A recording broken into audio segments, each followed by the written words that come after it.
One sunny day in the village of Oha, a woman's voice could be heard screaming a name. Nonye, Nonye oh, Nonye. Yes, Mama, I am coming, replied Nonye. Nonye was in the back of her family's house, grinding pepper that would be used to cook food for the family, as it was already getting late in the evening. She quickly left what she was doing and went inside the house to answer her stepmother. How many times did I call you, Nonye? How many times? You started to grow wings in this house, right? Ugochi, her stepmother, asked. No, Mama, I was grinding pepper at the back of the house, Nonye replied. It's that pepper that you have been grinding since morning. I want you to go to the stream and fetch water right now, so that your father can take his bath when he comes back from the farm. Okay, Mama, Nonye replied as she left the house to get a pot to fetch water. It was getting late and she knew she had to quickly go to the stream so she could come back to cook the family's meal. She knew fetching her father's bath water was her stepsister's responsibility, but she didn't have the courage to ask her stepmother why she was sent to fetch the water instead of Chika, her stepsister. On getting to the stream, she fetched the water and returned back home. On the way back to the house, she saw that people gathered in front of her father's compound and wondered what the problem was that made them all gather there. Her heart was pounding as she hastened her footstep, while being careful not to break the pot of water on her head. On getting to the house, she saw her father laying down on a mat, unable to move. Her stepmother and stepsister were in tears. The village medicine man was also there, attending to him with herbs. They told her that her father had been bitten by a deadly scorpion in the farm and was in a critical condition. This made Nonye burst into tears as she feared for what would become of her father. Next day, the medicine man came to administer herbs to her father and told the family that he could no longer treat him, as the herbs he was using was not improving his situation. He told them of another medicine man who was an expert in treating different poisons and animal bites with herbs, and told them that the other medicine man would be able to cure her father. So they set out to take him to the home of the medicine man in the next village. On getting there, the medicine man assessed Nonye's father's situation and told them that he will be able to treat him, but it will take a while because the poison was already spreading in his body. Nonye was relieved to hear that there was hope for her father. However, the medicine man told them that he would charge them 3 bags of cowries and a full cow for his treatment. This broke Nonye's heart, as she knew that her family could not afford to pay that much for the treatment. Later that day, Nonye's stepmother called her and told her that she would go to the house of a chief nearby to serve as a maid so they could have money for her father's treatment.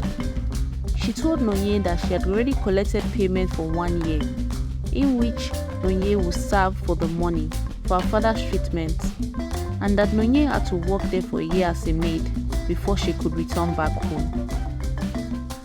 This made Nonye sad. The fact that she wouldn't see her father for months and that she would go to a new place to serve as a maid made her really sad. But she was willing to do it as long as her father would be hale and hearty again. When Nonye got to the house of the chief, she did her job diligently and was very obedient to her master and his wife. Any chore she did turned out excellently. If she was in charge of sweeping, she made sure everywhere was swept and was spotless and without dirt. If she was in charge of going to the market, she made sure she bought the best items in the market at a cheaper price. After some time, she became the favorite of her madam, whom she was serving. This made the fellow maids in the compound jealous of her, so much that they connived against her. They decided to steal their madam's prized jewelry and placed it among Noye's belongings and accused her of stealing it. When the madam heard of this, she was very disappointed in Noye. Noye pleaded with tears, saying that she was not a thief and that she didn't know how the jewelry got into her belongings. A part of her madam wanted to believe Noye because she knew she had never stolen before, so she decided to investigate further. She invited the other maidens into her room one by one and questioned them about how they knew Noye was a thief.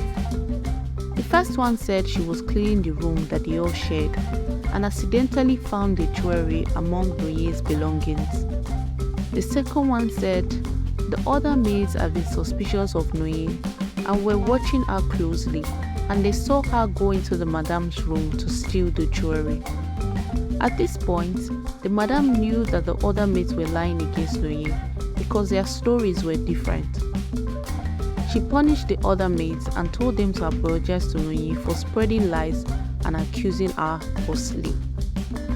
One day, Noye went with her madam to visit her madam's friend who was a queen in another kingdom. The king of that kingdom was having his birthday celebration and they invited her madam to the celebration. On getting there, Noye, being the hardworking girl that she was, joined the maids in the palace to perform their daily chores and was liked by everyone in the palace. One day she went with the other maids to fetch water from the stream. On getting to the compound, she slipped on a banana peel on the floor and fell with the water of calabash on her head, falling and crashing on the ground. Her madam and the queen, who were gisting in the courtyard of the palace, heard the loud noise and were surprised by it. They quickly went to check what had happened and they saw Noye on the floor.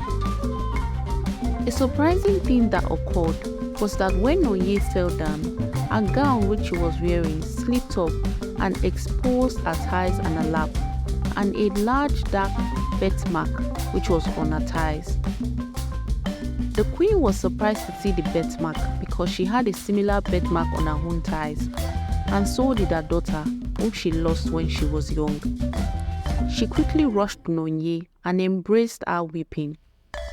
Noye was shocked as to why the queen was embracing her and why she was crying. After everyone was settled down, the queen told them of how many years ago a war broke out in the kingdom, which threatened the safety of the royal family. In a desperate attempt to protect her daughter, the queen, who just newly gave birth to her daughter, could not run away. So she decided to give her baby girl to a trusted servant and told her to run away to a distant land for safety and come back in 1 year time with the child after the war was over. With a heavy heart, the servant followed the queen's wishes and went on a journey to a new land where nobody knew them. But since then, she had not returned, and the queen hadn't seen the servant or the child all these years. The queen also had other children after that, but she couldn't forget her first daughter whom she lost.